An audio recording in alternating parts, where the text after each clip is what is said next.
The button has been pushed. Hello and welcome. What's up, guys? Howdy, howdy. Look who I picked up from the airport. I know. Can- So nice. Can you believe it? He only had to wait 30 minutes for my bags to get picked up. Bro, if you're bringing snowboards, I'm not picking you up anymore, okay? No. That is officially just the way Last that this time. is going to be. Last time. And if you're a skier, now you have another reason not to like me.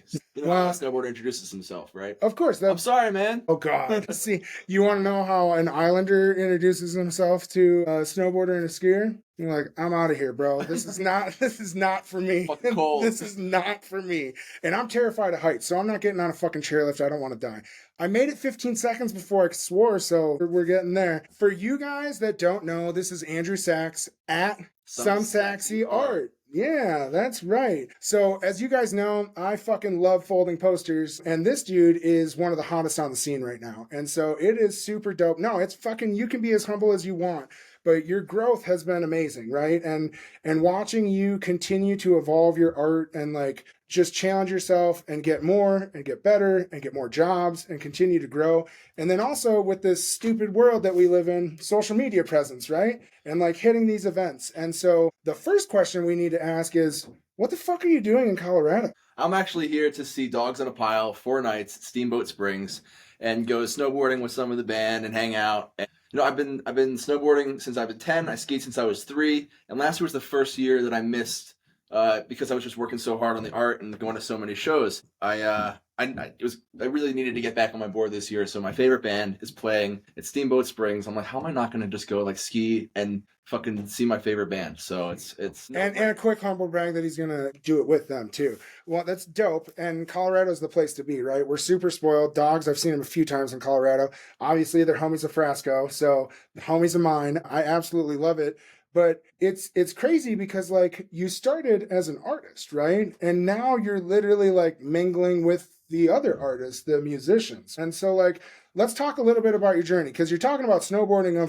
You're from Philly, bro. So Yeah. where are you getting on a snowboard in Well, they have mountains as far down south as like West Virginia and stuff. I think even further than that. But yeah, I when I was 3, I ended up learning on the small ass hill, not even a mountain, Spring Mountain. If you're familiar with it, you know that the reason you go there is for Thursday night student nights. It's because it's half off. I was a ski patroller for a number of years at a mountain in northern PA, in a mountain called Elk Mountain. And it's like 1,000 vertical feet, so it's still pretty tiny, but it's got some terrain. Bro, this is all starting to make sense. So is this part of the reason why when you graduated high school, you went up to school in Vermont? 100%. A motherfucker. I was like, bro, how's a Philly kid go to Vermont and like not be... Also because of smoking weed. Well, I mean, weed or fish, right? And we won't... Cam's not on this I didn't episode. get into Phish until after I graduated Vermont, which is the funniest thing about my Phish fandom. Yeah, it's funny. It's like somebody living in Colorado and not smoking weed until they moved to Texas. Exactly. Right? Exactly. Like, I completely missed it. And I used to go to like Tuesday night dead sets at Nectar's, and I would like see awesome people who are like still like jamming in the scene, but I don't know what to explain it to you. And the funny, I mean, probably just like getting too fucked up all the time. I only made it like skiing like 4 or 5 times a year while I was up there. The entire time you were in Vermont? No, like per year. Okay. But even still, that was way less than what I had originally. I planned to go every weekend, and then I would like I made some friends who I didn't necessarily join the snowboard team, and all my friends were like, hey, I'm not going this weekend. It's fucking cold. And I'm like, all right, well, I'll just hang out with you guys too. A little bit of peer pressure. So then with the art, obviously it wasn't something that you just picked up in college. So when was it that you started? Were you like always a doodler as a young kid? Always a doodler. I've always wanted to have some sort of artistic outlet, or creative outlet. I wasn't sure what it was. For a long time, I thought it was music. I picked up guitar in like 6th grade and played it until I graduated high school. And I honestly just didn't put enough time into the lessons, and I ended up taking a couple of jazz guitar classes in college. And I got to the point I could play all the chords or whatever, but no matter how hard I tried, I could not sing and play at the same time. My singing voice wasn't very good either, and I took a couple of singing lessons in middle school and high school.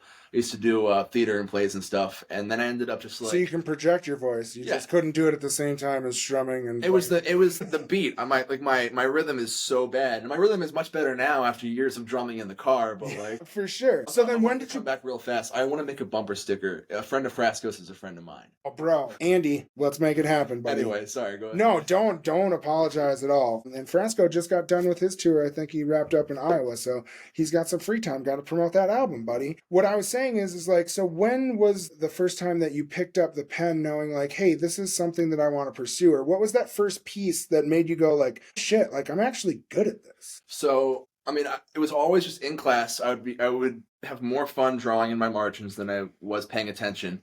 And then I ended up, this is kind of a roundabout funny story. Remember that band Brockhampton? Yeah. The boy band? Yeah. For sure. So I actually, Dude, you're showing your age right now, I know, but yes. 100%. I graduated UVM in 21. Yeah, bro. Fucking baby face over here. God damn, Brockhampton. So I ended up joining like, it was so dumb, but it was like through Reddit. It was a bunch of people who were like, let's also become a boy band and make art and all that stuff. And oh I ended my up god, joining what was Discord. this? What was the South Park boy band where they like? I watched the first like 4 or 5 seasons. Oh, bro, and it was like nucleus, you plus me equals us. Somebody in the comments will get to it, but it was. I like the American Dad Boys 12. Yes, dude, yes. So you guys had created your own boy band. Yeah, no, we didn't. Cause the worst part is it was all like just like ideas, and it was. We wanted to do this, but no one actually knew what they were doing. So it was a boy band fantasy. Boy band fantasy. And I was like, well, I can't really do a lot of the musical stuff in terms of like that kind of production or you know, I was like writing lyrics to send to the chat, and then I was like, well, why don't I just try to like draw a logo for this fake boy band. Okay. And I drew the logo, and it didn't come out how I wanted it to come out. So I got an iPad the following year for school stuff, and I got a cheap program to draw on, Procreate, which shout out Procreate, it's fantastic. It's where I really like found my voice like artistically. And by the time I had gotten the iPad, that whole thing, that was like But bro, this is in college. Yeah. So what were you going to school for originally?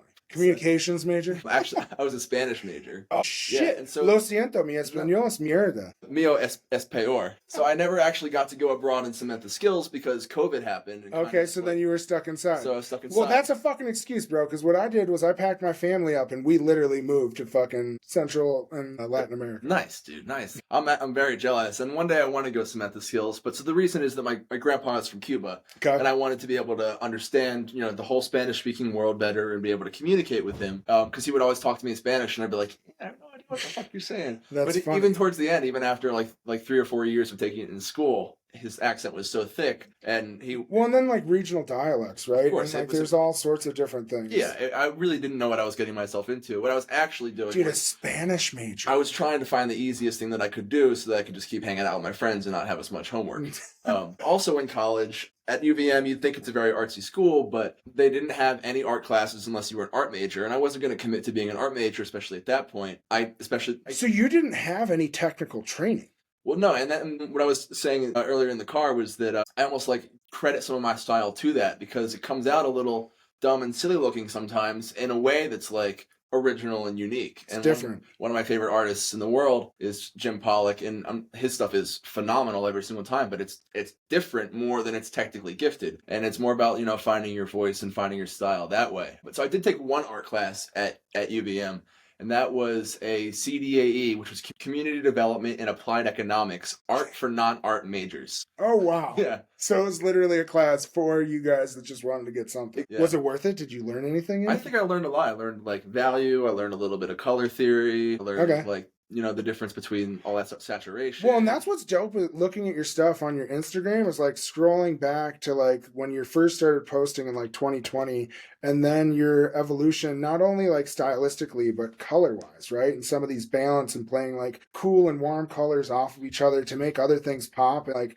so for you, as that journey as an artist, did you ever finish the boy band logo? I did. I mean, I did like the day I started it, because I didn't have any patience yet, obviously. Okay, so then you were just, and it wasn't the one that you wanted, so you just sent it, and that's what it is. Yeah, so we sent, and then, well, like 2 weeks after we started that thing, bro, we need throwback stickers, and then we should, as a Halloween prank, go as this boy band. Yeah, we never even got close to making. I mean, and it wasn't even like people who were like close to me. It was like a bunch of people from Reddit. So we internet trolls all over the place. We never even met each other, bro. It's like some 50-year-old dude playing Dungeons and Dragons in a basement like this. It's also like, hey, let's be in a boy band. Exactly. So it was incredibly silly, the entire thing. But so that kind of sparked you to like start drawing more or challenge yourself, or what was it? So yeah, it was like, well, it was, what it sparked me was I had an idea in my head and I wanted to get it out, and I did it through pencil and paper, and I was like, I can't get get this idea out. So I wanted to try, and when I first started doing digital stuff,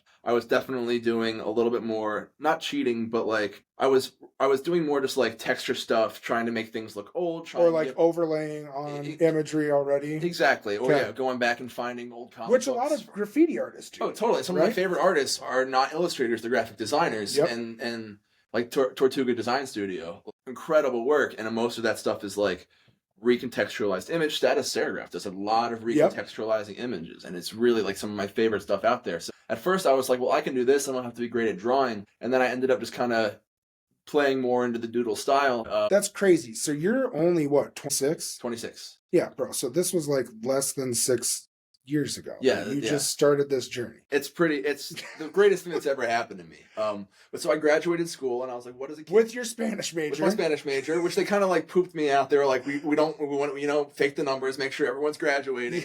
I think I did very terribly on my oral exam, but again, they just wanted to they're like, get him out of here. Get him out of here. Give him the degree. He's not going to send him home. Yeah.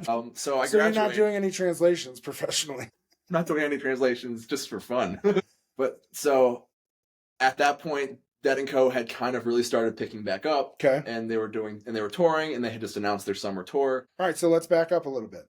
Before you got there, when did music start being a big part of your life? That's definitely before the boy bands. Before the boy bands. It was through my dad, and what was some foundational music that he was listening to? Like if I'm getting dropped off at school in the morning from your dad, like what are we listening to on the radio? Well, so these days it would be like singer-songwriter, like Kurt Weill kind of stuff. Okay. He's but like as a young Andrew, the first show he took me to was a Rolling Stones show when they came to Philadelphia. Yes. Yeah, like we're listening to the Kings, we're listening to the Animal, we're listening to a lot of really fun stuff, and also listening to Williams. Yeah, it was awesome. And Bob Dylan was like one of his favorite artists ever. Like Blood on the Tracks, we'll probably burn that CD out playing it like every day.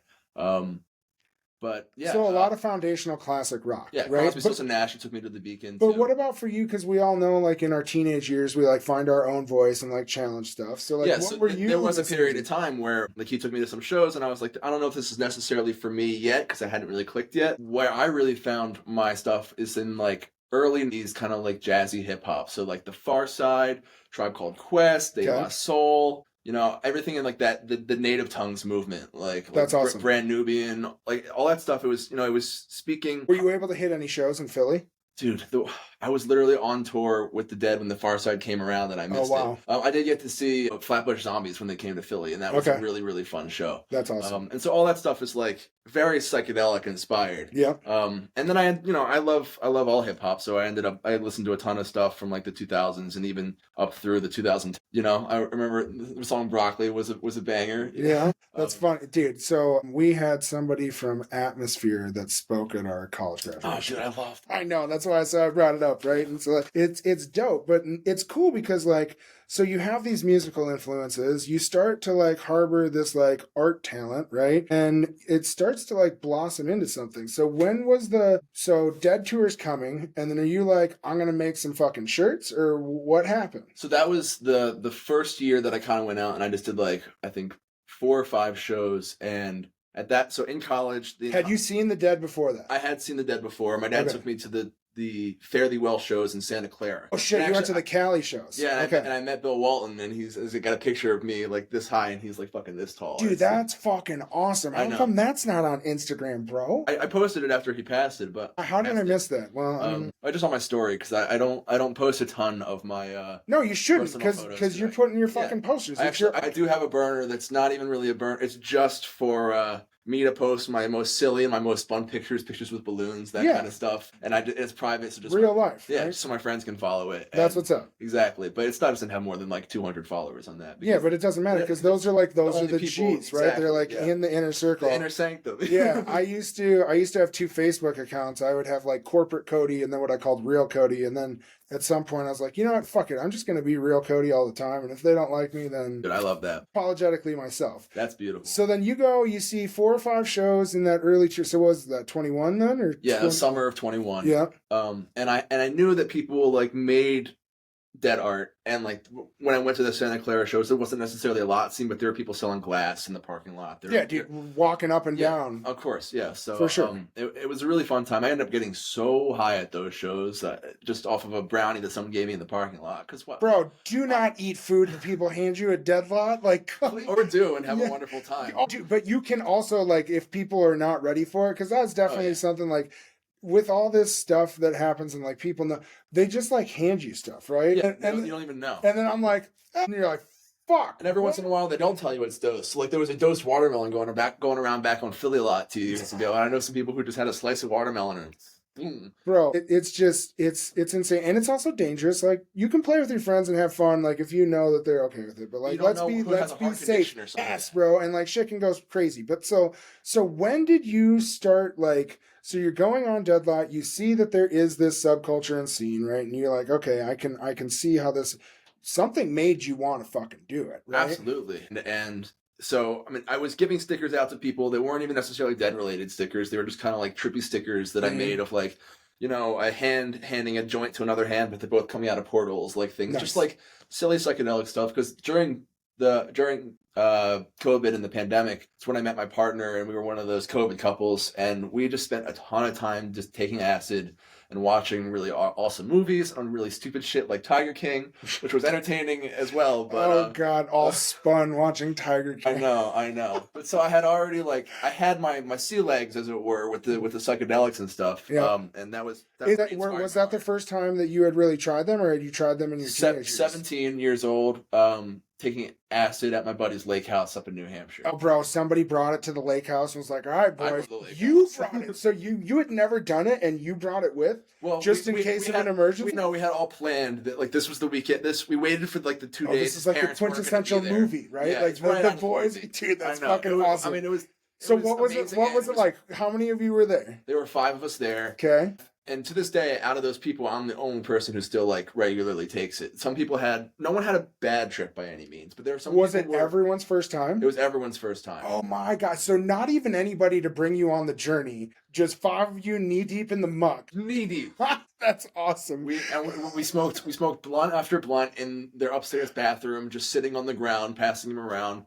But one of the funniest parts is I had to like go for a jog to get my like willies out, and some of my friends were like, "You can't leave the house," and I'm like, "It's an empty neighborhood in New Hampshire. I can go watch the sunset for like 5 minutes." And one of my friends joined me, but on the way back, I remember just like, "Oh my god, he's going outside!" I wasn't even thinking about it. I got back and I'd be like, "Wouldn't it be funny to slam on the door really hard and scare the shit out of them?" Oh my god, scare the shit out of them. Cop knock. Dude, I know, and my friend was like mad at me. It was like it put us in a bad mood. Don't you do that? How would you do that to me? Some kid being all blitzed for the first time, and then hearing that, and like I only imagine, so like, dude, no, you didn't. You love that shit. I love it now, dude. Yes, that's great. So then they're butthurt for 30 minutes. Exactly. They're like, "Fuck you, Andrew." I know. And so we're listening to like a lot of old school hip hop, like, you know, Drew the Damage. Anyway, more shit. And what did you guys end up doing? Because it's not a short. Oh, we listened to music. I don't even think we went to watch stuff on like the come down, but we were just listening to a ton of music. And at that point,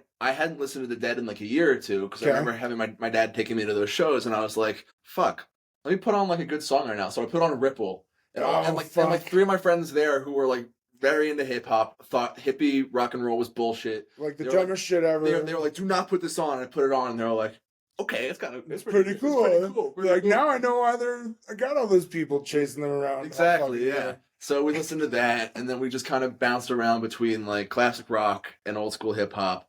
And it was honestly like, it gave me a brand new respect for it, because at that point I was still like a little bit hesitant about some of the stuff my friends were listening to, and I was listening to it through that lens. I was like, "Oh my god, this is incredibly talented. This is incredibly musical, and I really love it." And so that kind of, most of what 90%, 80% of what I listened to in college was probably based off that stuff, and then just pouring through old albums was the rest of it. I was always the playlist guy, the aux guy in college, because I was the guy who knew I had 6 friends who had 6 different music interests, and I could like You balance could play a all of playlist. them. Yeah, and I really did like take it more seriously than my studies some days. I'd get home, and instead of doing my homework, I would listen to the 4 albums I had on my list to listen to that day. So then when was the first time that you started to dabble in, because like anyone that has seen your art, there's obviously psychedelic influences, right? So like when was the time that you picked up a pencil or a stylus, right? Because you said you're doing it on an iPad. Mhm. So, and like you pick up this like glowing orb when Yeah. you're all like spun out, Oh my right? God, and yeah. then you're like do you remember the first time that you had done that? So I think the first time I got really into it was that acid trip. We had a group doodle going, and Yeah. I ended up doing 90% of the page because anytime I would hand it to someone else, they would do it for like 30 seconds and be like, I don't even know what the fuck. Like, I don't know what I'm doing either, but like I just keep drawing random shit, and then I would see like a shape in the shit, and I would just draw that shape That's cool. and like what that shape looked like. So if I would just So like, your third eye helped you see some of this stuff. That's what's up. So then when did you start getting jobs? Like what was your first, because like a lot of us hustle on lot, right? And like we were just talking about, there was some nonsense that came up about merchandise and what is and isn't allowed being sold, and like so many bands will blacklist you right away if you do something that steps over their line. Yeah. Phish is one of those bands, for sure obviously. they got to protect the brand, 100%, right? yeah. I mean, But then even Emick, like he did an incredible bootleg Phish poster in the 90s, and it's like one of the greatest I've ever seen. And it's literally like it's a fish knocking over a bunch of like fishing skeletons, and it's very much an allegory of like, here comes Phish, Yes, the yeah, dead are dying. The torch is being torch is being passed. passed. Damn it, Andrew, don't fucking play into that shit. I know. It's okay. So that poster played directly into it. And Emick is one of my favorite artists. He still does work for the Dead. He does work for so many incredible bands. Yeah. And he's never done anything for Phish because, like, It's done. You do And it that's once. literally one of the biggest names in the game. Yeah. Right? Yeah. And it's insane. So you got to be careful. And I learned that like a year or two in, but I hadn't been doing too much lot stuff besides Dead. And it's like, I ended up getting to do something for the Grateful Dead through a license through a friend of mine. And at this point, I'm like, you know, if people want to work with me, they're going to work with me. And I definitely still send out cold emails and stuff. But like, you know, if there's a real big name out there, you know, sometimes I'm just like, I'm not going to join the legions of people who are bombing your creative director emails. So. Yeah, just trying to get in. So what was that like for you? Like, when did you start chasing? Oh, it was shirts on lot, right? Yeah, so it started as stickers and shirts on lot. And then I went. Do you remember your first shirt? It was for the summer tour of 22, and because it was before I had started like doing like real like commission work, and I was doing like commission work for like random people who had found my website through like the graphic design side of Instagram, but no one in the scene really. And in 22, I did 2 shirts in my 2 different styles. One was like all of the different like outer space references that I could pull from Dead songs. And so like there was like Terrapin Station, there were Mountains on the Moon, Counting the Stars by Candlelight, Cats Under the Stars. I kind of just tried to like throw that all into one shirt. And I also did another one that was just like a bunch of old graphics from like, you know, free use kind of things that I colored in and recontextualized. And those were my 2 first shirts, and they were really well received. Oh, and I also did one that was like, and a lot of people know this because they have the sticker of it. It's like I kind of describe it this way now because this is how other people described it, that it was just my take on a Steely, but it was like a DMT Aztec Mayan kind of Steely. Okay. It's like yellow and orange and red with some like electric blue in there, and it's just like an eyeball in the middle of the Steely. I know exactly what you're talking about. Yeah. So Dream Teamers. So you go from like taking a hit of acid with the boys at the lake house. When did you start dabbling with some of these other hallucinogens? And then how did that open a different portal for you? Because like people that have never experienced that don't necessarily know, right? But for those that do, it's just like layers and layers of these different worlds, right? Or like, when was the first time that you kind of went to that next step, and how did that influence your art and like what you were seeing and contextualizing in your head? Because I feel like as an artist, you see these things, like you said with the logo, you had a vision, you knew what you wanted to do, but then to like get it down in what you want. That's where like the practice came in, and just like the fucking doing it, making sure I was just trying to draw something every day, even if I wasn't sharing it. Because I sometimes get like self-conscious about what I make, and I only share it if like I'm confident in how it looks. But that's something that I've since tried to like let go a little bit, and that's something that I learned talking to a lot of bands who have every show they ever do, every sound and mistake make gets released directly onto nugs. There's a process of just letting go and being happy with what it is. But you guys are all perfectionists. So a lot of artists get really caught up in that, especially people who amateur artists, like they don't make the thing because they can't make it perfectly. And it's like you got to make it shittily 100 times before you even get close to that. I mean, that's so many artists, like, before they even join the jam band that you know them in, like how many hours in their basement did they spend fucking up? I had somebody in my life that gave me a quote that I say all the time. My brother calls me Dr. Phil because I have all these one-liners. But this one is near and dear to my heart, and it is: success is failure without fear, right? Like, we are going to fuck up. We are bound to fuck up. I think in society, we focus so much on that failure and not the growth that comes from it. Because I always challenge people is, did you learn more from the time you won or the time you lost? That's really, really well put. Yeah. And in the same vein as like when you win once, you don't win for life. Mm-hmm. Like you have to go out and you have to win again. It's like playing 162 games of baseball. So when was the first show poster that you got commissioned? Okay, so the first show poster, the 22 lot was my first time following the Dead around. I think I did 8 or 9 shows. And then that winter, I listened to Pigeons playing ping pong a lot in college. Okay. And I went to go see Pigeons at their Philadelphia show. And like, this is January or February of 2022. And Dogs in a Pile was the opener. Fuck. And like, they blew me away. And I really enjoyed Pigeons playing ping pong set too. But like, I just connected with the Dogs' music and sound. They played the King of the Hill theme song. Yeah. Like, and it was just something so accessible about it to me. Like, they're Nickelodeon kids. Like, oh no, for sure. It's right down your alley. And they're my age too. Yes. So I was like, oh my God. And then I look up like online and they don't really have anything, like a ton of stuff yet artistically. And then Pigeons comes on the stage and I turn to my right and there's Jimmy Law standing directly right here. Oh, that's like, funny.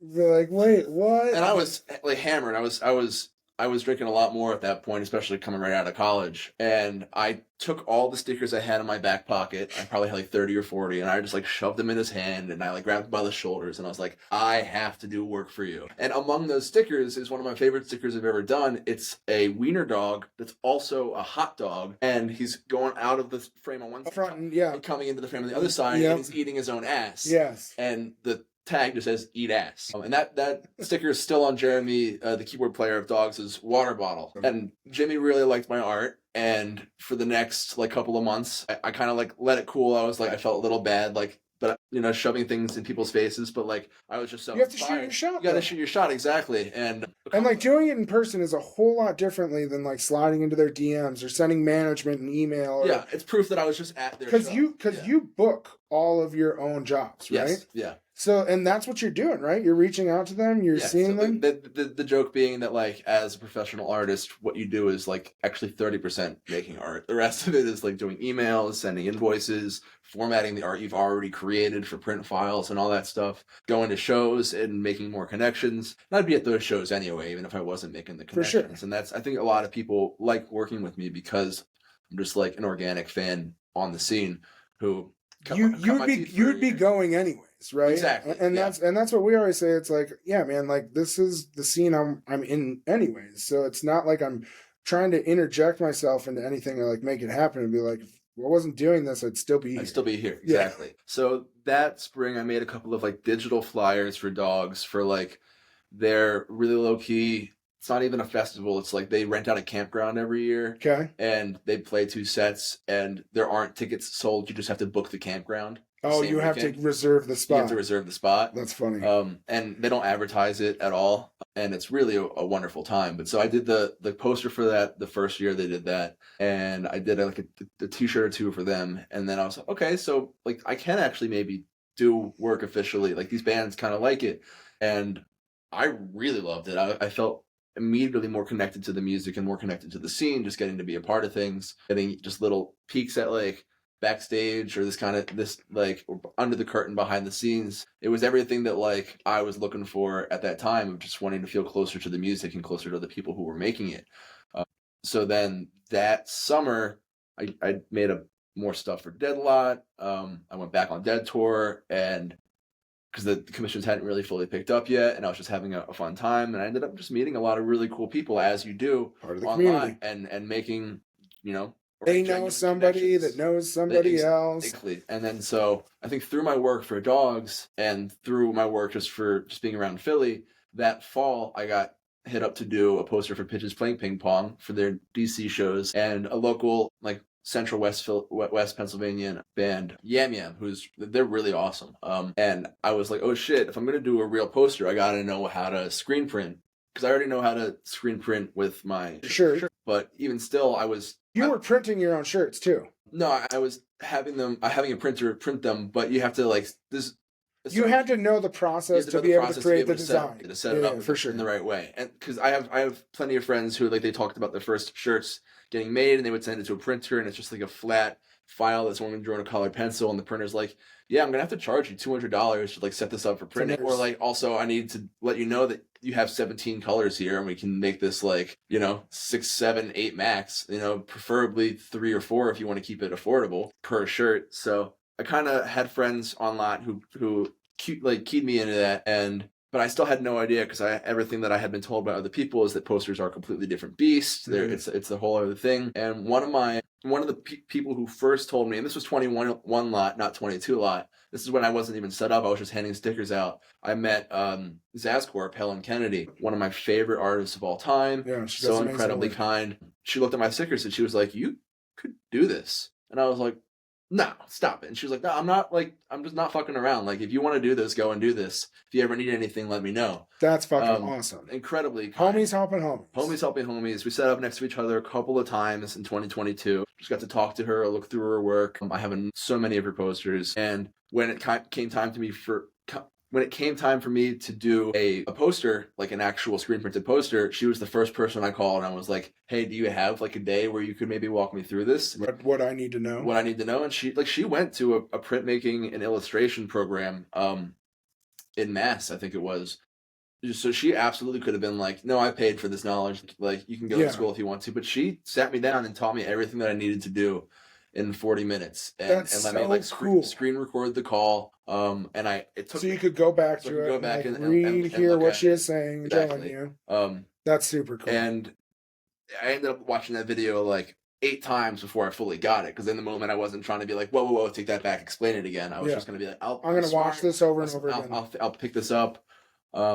And I figured it out through that. So the main difference is being that when you're doing posters, there's a lot more trapping involved, which trapping is just like, if you have a circle of one color and like, the area around the circle and your registration is slightly off, you don't want that gap in like where there's going to be no ink. Empty. So you want the bottom, whatever color is on the bottom, to kind of bleed out a little bit. It allows, for some, because it's pulled one color at a time by these. And that's why black is usually the last thing. It's the details, it's right? The key line color. Right over on the top. Yeah. Yep. So she taught me how to. Because a lot of people see the key lines and they're like, "Oh, that's what you do for," and like, no, that is literally the last step. It's the last step in how you're layering it. For my art, I do my key lines first. Yeah, it's for how you're creating it. Yes, but when you're printing it, black is the last color that comes down. Yes, and that's really like. I mean, just all the things that you taught me about, how to set up your files correctly, how to get your Pantone numbers so that, like, it's a professional system that kind of sucks, but you got to pay to use it. And you got to play the game, right? Because this is the way that everybody else is doing. If you want the printer to see what color you have on your screen, and not even your screen, but in your book of colors, you have to have the code. You want it to be the right code, otherwise they're going to go off it on their eye. And I'm a little more trusting than other artists being like, hey, if it's not perfect, that's fine. I trust the process. I love the screen printing process. For some of my posters even, I intentionally pre-fuck up the registration and I let the printer know, this is a fucked up registration. I want you to print it this way so that it comes out even more analog and like... That's kind of cool. Yeah, that's one of the things that I learned. So you're playing into it. Yeah, playing into it. And that's one of the things that I learned from like, when I was just messing around with the digital stuff when I was in college, just like one of the fun things that you can do if you're an artist, this is a fun trick, is you take your key line and you duplicate it and you set the 2 layers to multiply, and you do one layer as like a blue, one layer as like a red, and kind of like 3D glasses. Yep. And you offset them a little bit. Mm-hmm. So it gives it like a fake 3D texture and feel to it. For sure. That it looks like it's been printed, even though you're just seeing it on your It's phone. Just the way that your eyes pick up those colors compared to the key line. That's pretty cool. And you know the patterns from when you've seen them growing up in comic books or in newspapers and that kind of thing. So it's just imitating those kinds of analog things. on a digital device. That's awesome. Yeah. So Zaz, obviously she did a lot to help you come up. Was there somebody else on this journey that you were looking to or running questions off of or kind of helped get you through? There are a lot of artists that I was DMing, some artists that are even just around this room, and some were kinder than others. Most of them were very helpful. There was a period of time where I thought I was going to set up a whole screen printing studio in my basement, and that ended up not really coming to fruition, both for time and money, and for the fact that like I do not have the greatest attention to detail.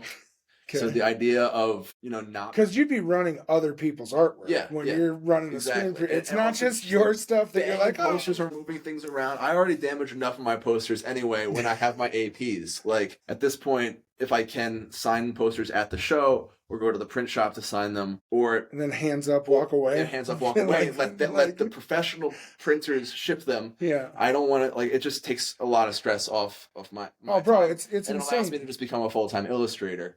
But you are literally a one-man band, right? Totally. Like, and I went to go work in that year off before I kind of had made enough money to support myself doing this. I worked at a screen printing studio. Okay. In the dark room and helping out. That's actually really smart because then you get to learn the processes of screen printing. 100%. Right? Yeah. Okay. That was the goal for doing it. Was I just wanted to become closer with this thing. It's like I don't want to be someone who sends my files off to a printer. And they look at it and they're like, what the fuck are you doing? Yeah. Oh my God. And then you're like the artist that's like, no, this is my vision. This is my exactly. I want to be the artist. And you're like, yeah, but this doesn't fucking work like that. The whole thing is it's like this whole process from band to creative director to artist to screen printer to even UPS or USPS. You're just one piece in the chain. Yeah. And I really take that very seriously. I like to work with people on their visions and match what they want. So I never want things to get held up. For that reason, I want to make screen printers' lives easier because what they do is so important for this scene. For sure. Believe me, we all bitch when it's not right? Yeah, but nobody is giving them praise when it's done the right way. It's just the expectation. So bravo, because we know motherfuckers. Thank you, screen printers. Yeah. A lot of times the artist is the person who gets the biggest praise for whatever's going on, and it's like.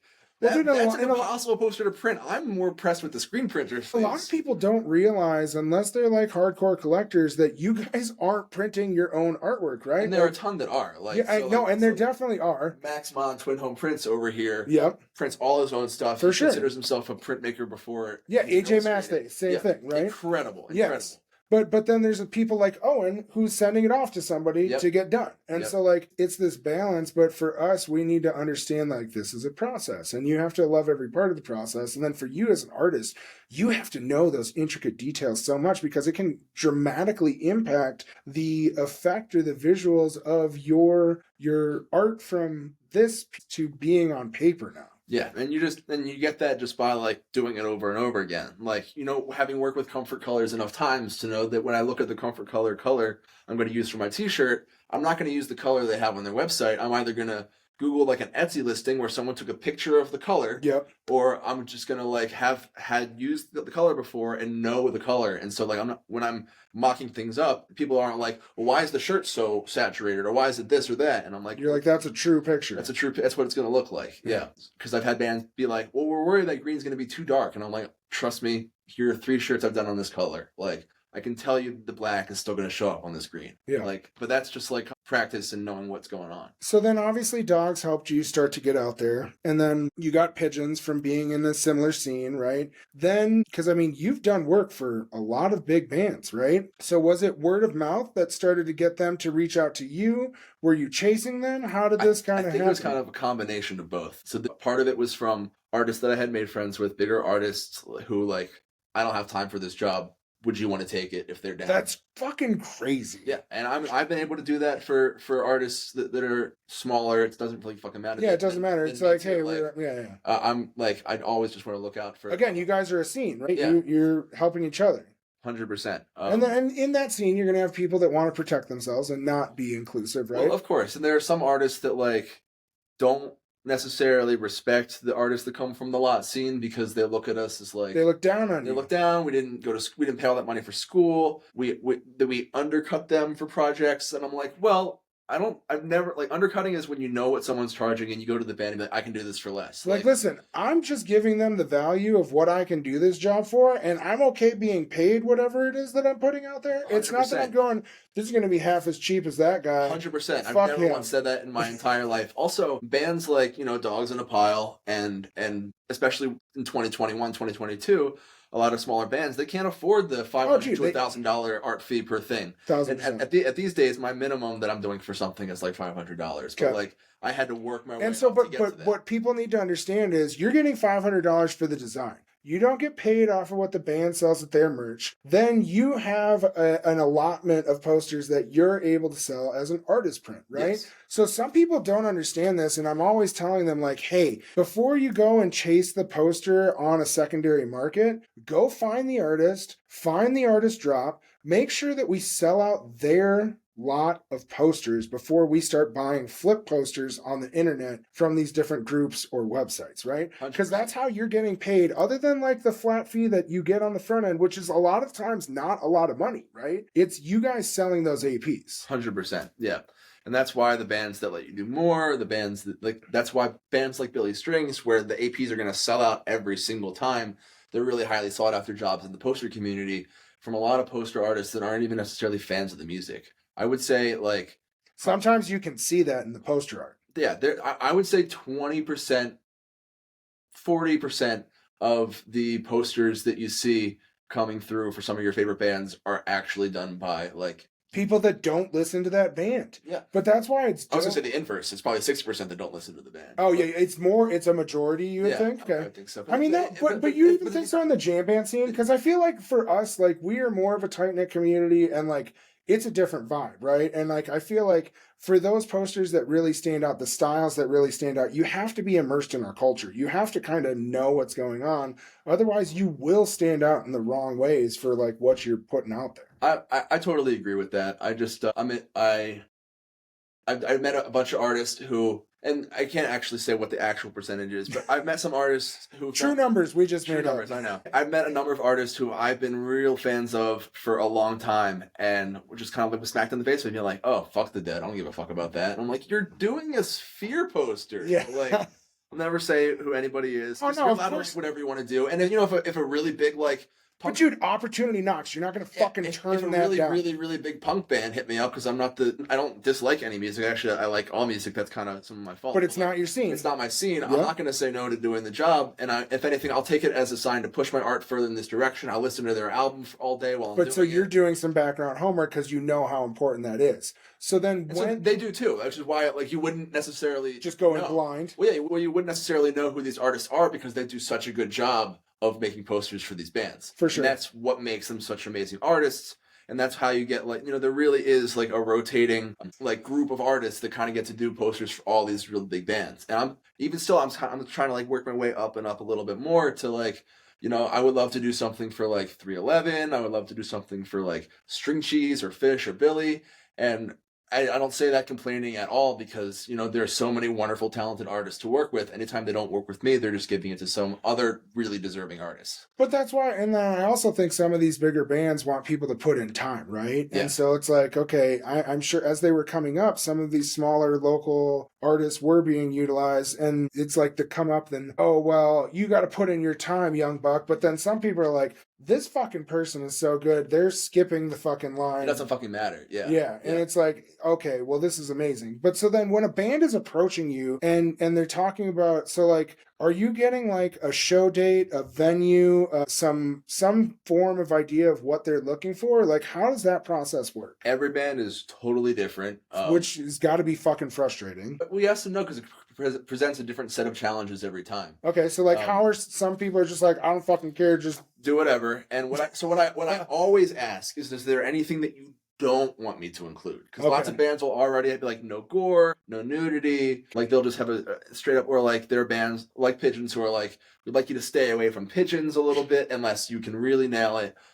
Trey was like, we don't really like to do likenesses of Trey unless you can really nail it. And I don't really do likenesses anyway. All my stuff would be very cartoonish. When I got to do Yeah, well, it would be like this cool interpretation of it, right? And yeah, but that's not necessarily like they're like if they've made it clear that's not what they're looking for, then that's then not, you wouldn't even step close to it exactly. So I generally do like ask what people are avoiding more than I even ask what they're going for, because I find that if people know what not to step into, and then everything else can exactly, and if someone knows what they're going for, they're going to let me know.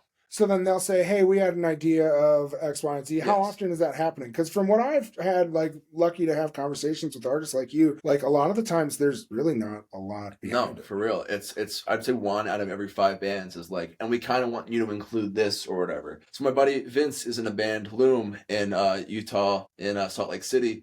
And all they gave to me was like, we want some kind of thread, some kind of like knitting or like loom or playing on the name. Playing on the name. But for sure. Beyond that, it's up to you. So but it's also they're early on in their adventure as a band, right? So then I'm sure 5 years down from the road, they're going to be like, okay, we don't want any more we did that a lot. threads. Yeah, exactly. Exactly. Because it's the same thing with like pigeons coming up. Because like, I have pigeons posters in my flat stock that I know there's fucking pigeons. So, and there's like multiple, it's like 14 of them. And then they'll come back to it again. But then that's when they become special. And so it's like playing off some of that stuff and doing it. I know like for like the Billy crowd, a lot of us like those older posters that's like the tattoo art, right? Yeah. Like the backdrop. And you never see any of those fucking posters like that. And it's like, okay, did they step away because they know like the 2018, 2019 and the lore of some of that is now just going to continue to grow. And it's fucking insane because these bands are like smart about that now. Yeah, they're very smart about that. I mean, for example, Goose not wanting geese in their posters unless they specifically request it. And, because they have to have some otherwise geese. They end up with a goose that looks like a peen. I was literally going to say that. Really? Fuck. Sorry. Great minds think alike. Yeah, you're right, dude. I mean, that's one of the best posters of all time because it looks like a peen. Yeah. But it was never intended to look that way, I don't think. Yeah, I don't know. I would love to actually ask that artist that question if that was like on purpose. But for people that don't know, it's like the body and then the neck and the head, and it's known as the peen. Yeah, it's the most expensive poster that you can buy. For Goose Kids, 1,000%. Yeah. But so like you talked about some big names yourself, right? So like Goose and Gooseness and some of this. Was it your relationship with them that helped you get connected with Trey, or how did that kind of come about? So Trey actually happened because... and did one come before the other? Goose came before Trey, and they were within, I think, 6 months of each other. I'm sure that Goose helped me get attention from Trey's merch guy, Jimmy. He's a really, really wonderful dude, and always just curates the best lineup of posters for Trey Band. And he's different from the person who does stuff for Phish. Okay. And well, because it has to be a different brand, right? Completely they don't different want to brand. be the same. Yeah. Also, there's so much work to do in a year to handle Phish stuff and to handle that stuff. It's just it couldn't even be the same person for sure. But I think he's just got his ear to the ground, paying attention to the people on the scene. And there are a lot of people who reached out to me being like, I've been following you since I saw you on Dead Lot, like in 2022. Yeah. Now it's just the time I got around to reaching out to you. So that's awesome. Yeah. Well, because they like see that growth, and I feel like everyone's always like paying attention. Right? Yes. Like they're always paying attention, they're lurking, and it's the same thing with any art, whether it's music or a podcast or actual art, right? Like people are like, oh, hey, that's interesting. I'm going to sit back and see like... just watch this develop a little what else comes of this, right? Yeah. And then what's cool is like for people like you're just so focused on fucking doing it, you just did it. So then as you start, because like if you look at your 2020 stuff to like now, right? Like you see this improvement. Yeah, there's a clear evolution. And that gives me hope that it'll even just get better from here. And that's why, like, it has to continue to evolve. But so, like, what were some of those things, or what are you doing to yourself that's going, oh, hey, I want to try something different, or I want to work on this, or what are you trying to incorporate? And, like, where do you pull some of that inspiration from? It's absolutely other artists. And not in a way that's like, I'm going to copy what they did, but, like, I'll look at... So one thing that I want... a great example that I want to try that I haven't done yet is a really good way to get depth in posters is for your background, you use your second darkest color as the key line for the background. So everything in the background looks almost like a little faded. And there are a lot of really awesome artists that do this, and you just kind of pick it up like the same way a musician. So by choosing those colors, it adds the depth effect to your poster. So if I want to do like mountains in the background and my main color is like a dark blue instead of a for my key line, and the second color is like a lighter purple and then like an orange or whatever, I'll use the purple for the outline of the mountains. Or I will when I try it, because this is one of the new things that I want to try. I haven't really put it into effect yet, but just like when you just chasing some color theory and layering 100%. I mean, it's the same way when like I see members of Dogs on a Pile go to Phish shows, and I run into them after the show, as you do run into a million people at these concerts, and like the Eggy Boys too, and people. Jake fucks. Absolutely.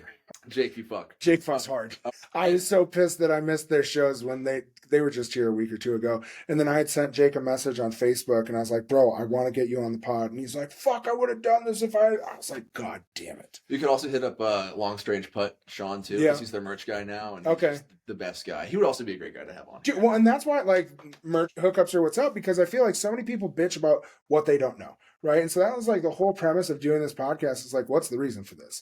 And so like, that's what I want to ask you is like, what was your reason? Obviously, there was like a love for the music and there was a love for the art. What has been your reason? What's your why? Why do you keep continuing to push yourself? Why do you want to continue to do this? And what is that thing that like drives you? The funny answer first, I hate waking up before 7 a.m. I've had a couple of office jobs, but in real jobs in my life, and it hasn't gone well. Yeah. And it's not that I have a bad work ethic or anything like that. I just, something about routine doesn't really stick with me. So I had to kind of find a way to be my own boss, Sure. Which is like the funny part about that is that like at any point now I have 5 to 10 mini bosses because they're all working. Yeah, you're like, I didn't want to be micromanaged by one person. I want to be micromanaged by many people. Yeah. Yeah, but like the more spiritual aspect is that like I just knew that in some way creativity had to come out of me, and if it wasn't going to be music, it could at least be in a way that helps, because with the streaming and everything, these bands make a lot of their money off of the merchandise. That's what helps them keep touring. So if I could everything in life is about finding, you're never going to be more than a cog in whatever you do. Even if you're the head of the thing, you're just the head cog. So it's finding where you want to fit into whatever your system, piece. your piece Sure. of the thing. And this big machine, what gear, where do you want to be? How do you want to get through it? Yeah, and I talked to like Naveed, who does the merch for Goose, about that a lot. And just like we were lying on the ground after Dick's last year, and we were like, wow. We both like looked at each other and like, we're the universe. It was like one of the movie moments. We're the universe experiencing itself. Isn't it awesome to just have a little piece of this pie? Like, right? whatever it means. So like gratuity is so important, right? And like, I can only imagine, because like for us, it was cool. It was weird after like folding the poster and chair tossing. Thank you for doing that. People fucking like noticing you, right?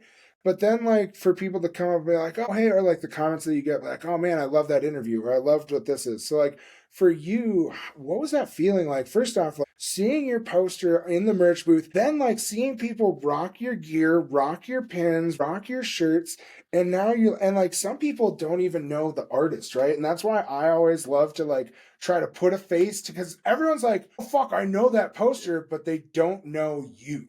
Well, I appreciate you doing that. Depends on how spun I am at a show. Yeah, dude, I always say, I don't know if I'm going to look at the camera, but you could take a picture. Yeah, no, there's plenty of times where if I'm feeling really, like, because I'm a pretty outgoing person, I like tap someone on the shoulder and be like, I drew that shirt. Really? Yeah. That's awesome, dude. And then that, like, leads to a lot of fun moments that you never would have expected. But even more so, like, especially in the dog scene, people come up to me all the time and be like, you're the guy who makes all my favorite shit. And I'm like, but I also try. Well, because you've become part of their brand now, bro. Like you guys are one and the same, which is dope. And it's awesome because as they're growing, then you're growing, right? And like they're incorporating other things within their merch stuff, but the backbone and what was built on was still the foundation. And then you're doing the same thing because you have your foundational stuff. You're still doing dog shit, but then you're also doing all this other stuff. Yeah, I mean, like Dogs played with the Sun Ra Orchestra this year, and that's why I specifically used these artist relationships I had with like Owen from One Drop Design Studio and Zaz Corp to bring them into Dogs and have them do stuff for Dogs. That's awesome. Like, if I can,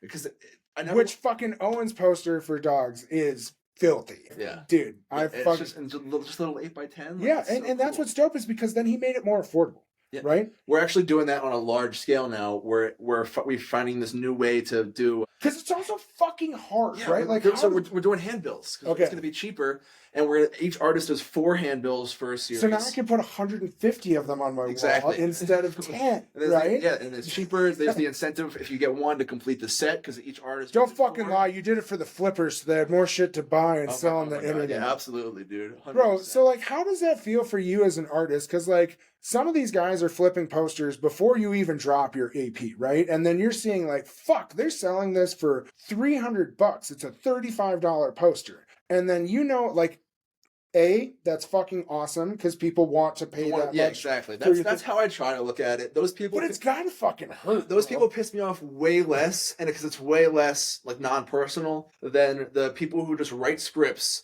to steal the image, put it on an eBay listing, and sell it at like an 11 by 17.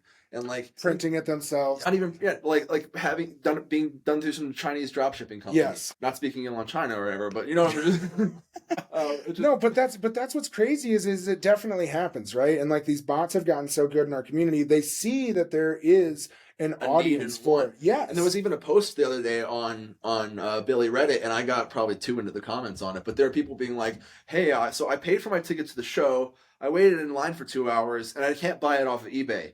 So that kind of gives me the right to buy the knockoff version, right? And I was like, people just get so entitled to the art that they feel connected to, and that's how you have like crazy rail rider scenes in a lot of entitlement is our fucking drug that we need to get off of. Yeah, right. And it's huge in the jam band. You think for so many people taking so much acid, it would like shrink it a little bit, but no, it's actually got the inverse, and which reminds me of one of my favorite like acid stories. It's it's not a cure-all in terms of how it helps people because a lot of people can blow up their egos. There's a story of like a military specialist, like a bombing specialist, being given acid in a test, and he comes out of it being like, "I thought of so many new impressive ways to bomb people," and it's like, kind of missed. That's not what we're really trying to do here. Yeah. But it's actually cool because like obviously psychedelics has been a huge part of your evolution. Oh, so important and helpful to me. But you are in the middle of taking a year off from everything. Yes, right? I am. So let's talk about like what made you make that decision, and like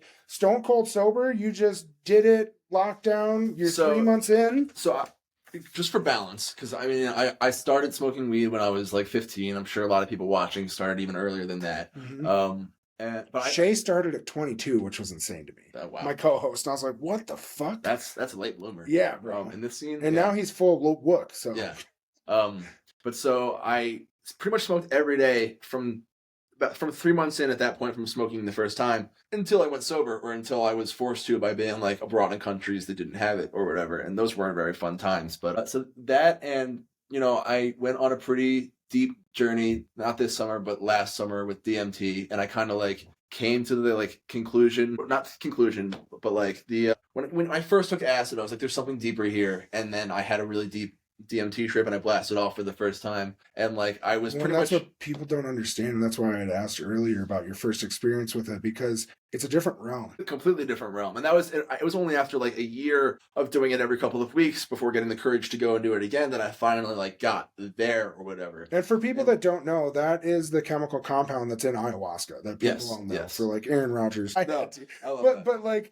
But how did that, so obviously it helped with your mental health, or like challenged your mental health, but then also did it help with your artwork too? And then how has being sober changed some of this now? So that, I think it helped me huge in the inspiration factor. Not that I wasn't already deeply inspired by the music, but like in that vision or whatever, in that visit to the other realm, I was pretty much told like, this is the place you come when you die, or like your energy isn't forever. And long story short, at the end of the trip, I came like through a birth canal back into my body. Man. And this was at Phish MSG during Yem, which was like my favorite song of all fucking time. And I come back in as they're into the vocal jam, and I'm like laughing hysterically, because then they played Sanity after that, and it's like Sanity never came my way, and I'm like, I don't think it ever fucking will. God damn it. But it really helped me, just like, before then, whatever fears I had about death or where you go or whatever, I was like, not only am I confident in that, like, whatever this is real, because everything is real, obviously we're living it, but it's like... Dude, the energy behind it, right? Because I had a huge, it's funny that you say this, because I had a huge fear of death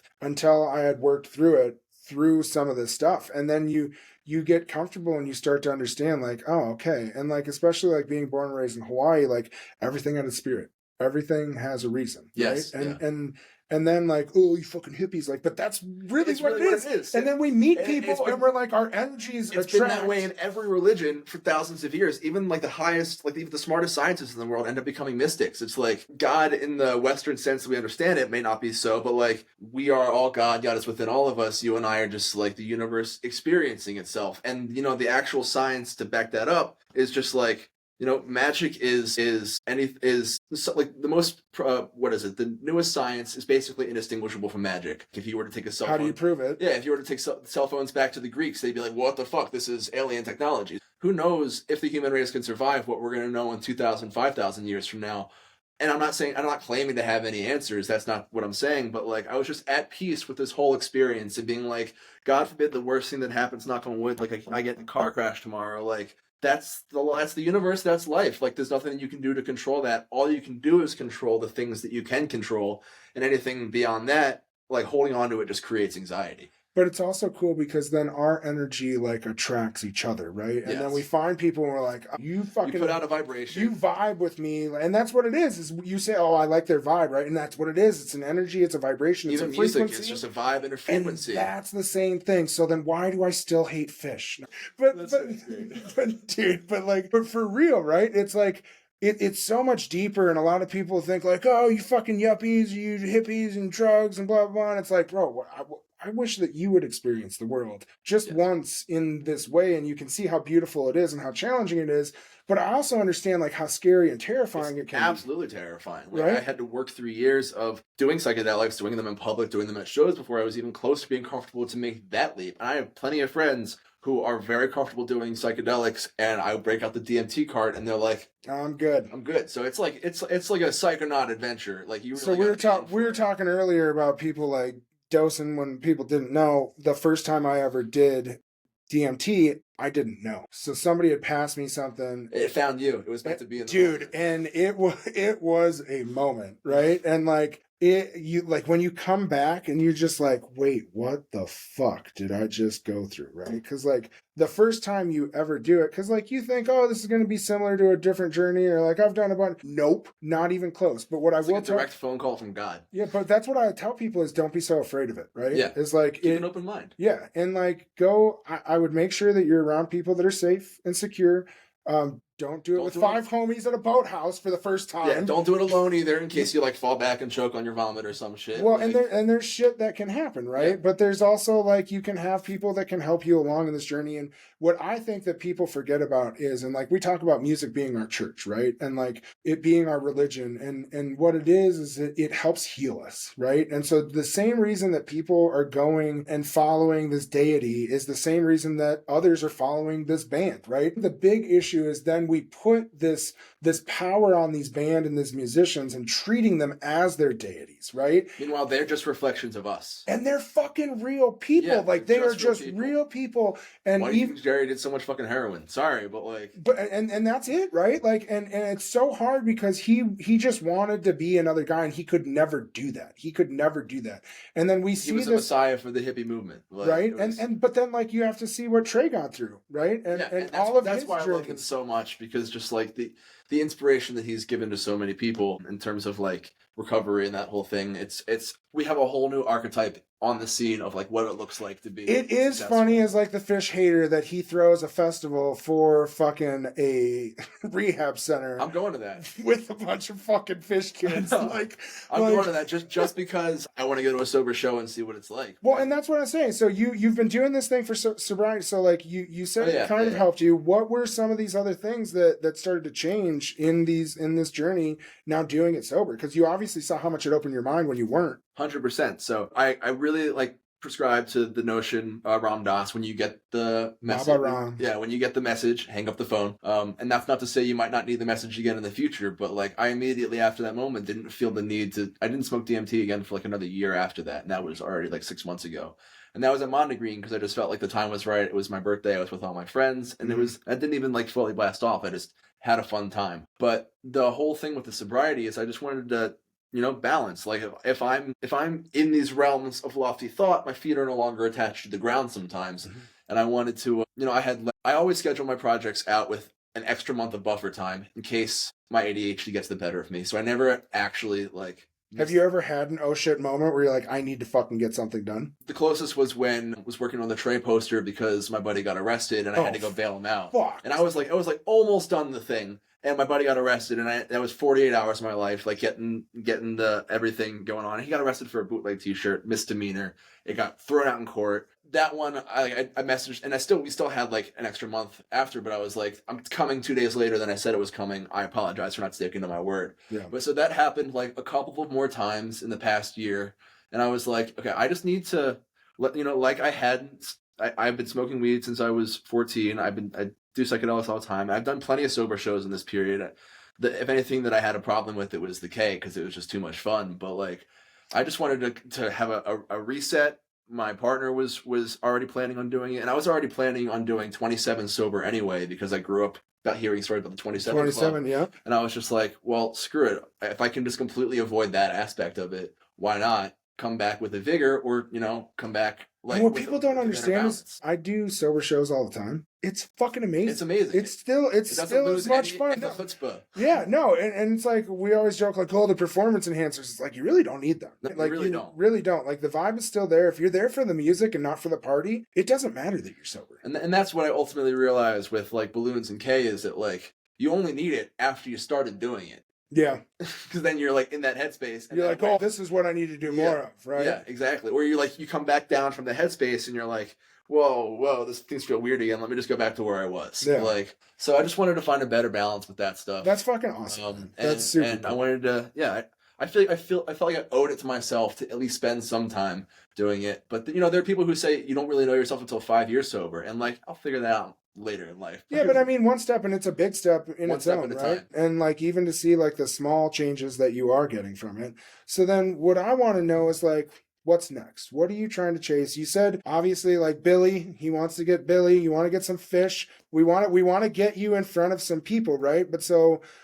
You're still chasing your own posters. Yeah, ultimately, what I want to do at the end of the day is just be happy with the art that I make and just like feel like I'm doing something that makes me happy. And my fear, and it's maybe irrational, maybe irrational. In 20 years, I'll wake up and be like, "What am I doing? I'm just drawing posters for jam bands." And I'm like, I don't think that's gonna happen. But that's like, I don't feel that way now. But I also feel like you're the type of personality that if you were missing something else in your life, you would find something to fill that void, right? Yeah. And so it's not that you're just doing posters for jam bands. Maybe because like we started a nonprofit, right? And we're like, fuck, we're going to give back. We'll figure out whatever else we can do. For all the bullshit and trash talking we do, we can also do good. In that vein, I would love to work with Conscious Alliance and donate some posters to really like... BJ, first off, BJ, you had said you'd come on.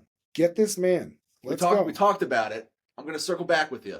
No, we'll get it done. BJ's a homie, and he's always does like amazing work, dude. And he's always like, oh man, I don't know about. And I was like, BJ, you talk to me all the fucking time. Just sit in that spot. We're gonna talk. And it's going to be great. Yes. And so everybody, I've been super lucky that the people that we've been able to have come on, they always are like, man, this was great. This didn't feel like it was something that was like pressure or like an interview. Hey, man, this was great. It really didn't feel like something that was like a pressure or an interview. Now I got to get you to say what's the reason for this for the intro. But it's dope because like I get to have people on that I would have a conversation with, right? And so I saw you at Trips in Atlanta when I was down at Billy, and we were just chatting, and I was like... Also, shout out to people who run Trips, all the volunteers. We would not be able to do it without you. Oh, dude, Trips is I am a fucking poster junkie. I love every single one of those motherfuckers that's behind it. All the artists, all the people that help volunteer to tear it down. What I don't like is the fucking flippers, but we'll get to that. I mean, it's part of the game, right? It's part of the hustle. And for us as collectors, we get through. But like for you, I want to know, first off, where can people go support you? Where can they buy some of your merch? Where will they see you coming up? Awesome. Some Saxy Art, just SOME. My last name is Sax, so saxyart.com. If you want to go to the website, you can find my page on the Trips website, or you can find me on Instagram, just the same place, Some Saxy Art. Feel free to send me a DM, say what's up. I'm always very friendly and happy to respond. He's very scary. Fucking don't believe him. I'm going to dose you on a lot. And then he's going to be stone cold sober and what was the watch second it thing you said? and document it. Where can they start seeing yeah, you, right? yeah. What are some of these things that are going to come up? Any local dog show on the East Coast, like 100 miles north or south of Philadelphia, I'll be there for. I'm skipping out on the Sphere this year. You'll also probably catch me at Phish this summer at the Man. I hit the lottery for Forest Hills. Please don't hate me. Back. And Are you going to come for 4th of July? I'm missing 4th of July because there's going to be a couple of really awesome shows that Rising Sun presents in Philadelphia, which I do some work for, is putting on with like Kitchen Dwellers and Railroad Earth. And, I saw that show. Yeah, that's going to be awesome. And there are a couple other ones too, and all in the same. I'm going to try to vend those, which most of the vending I do now is those events, like or like the Rock Poster Society events or Flat Stock, that kind of thing. Were you in Austin? Last year. Yeah, okay. And I'm definitely going to be doing the All Good Now Festival. That's got a really incredible lineup. That's fucking awesome. Yeah, Dark Star Jubilee too. Don't miss that if you're in head. Don't skip the Sphere. Go to Dark Star Jubilee. It's way better. It's outside. It's in Legend Valley, Buckeye Lake, where the Dead used to play, and it's just like blue skies, sunny days, and just none of the bullshit of Vegas. Sorry Get shit done. Well, I appreciate you, brother. Thank you for having me. We'll see you guys next week. That was fucking great, bro.